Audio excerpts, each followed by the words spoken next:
حلوه جدا في وسط الرجاله. انا عايز اقول لك ده تاني سباق ليها، لا لا، هي ساعات حلوه ولسه ما بقالهاش شهرين، لا لا، بس هي ما شاء الله عندها قلب حلو وبتركز جدا في الكلام. وليه حقيقي يعني ده في السوق يعني بالنسبه للبنت.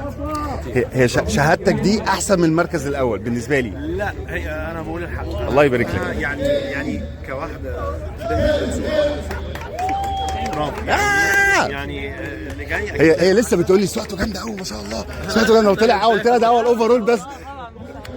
انا غلبان، انا بحاول انا بحاول ازاي ما شاء الله.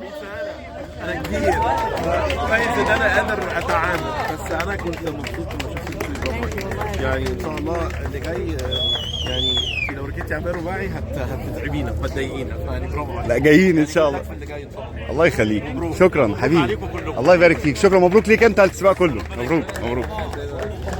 سجل. ايوه انا سمعت منك كلام حلو لا حقيقي هي وفاء خطيره، انا قلت لك امبارح وبعيدها تاني النهارده، يمكن انا شجعتها النهارده كمان ان هي تخش دراك ريس. حصل عليك كلمتني قالت لي فعلا، قلت لها تعالي لو انت يعني ما لقيتها افضل، قلت لها ما تخشيش ليه؟ قالت لي قلت لها طب شوفي شيبو يلا خشي يعني اتس نايس يعني تجربه جديده وحاجه مختلفه. لو هي ادت كويس حلوه، شفت طلعت لها واحده هي كانت سريعه قوي، الثانيه اتاخرت بس برضه لقيتها بتجيب العربيه، فهي برافو عليها يعني ساعه دراج وساعه سبيد وعملت حاجه كويسه. فهي بالنسبه للفيميل درايفر خطيره ان هي لسه يعتبر بالنسبه لها تجربه في الاول، لسه بقى لها شهرين، بقى لها شهرين، الرابعه الخامسه سنه 2 3 هتبهدلنا.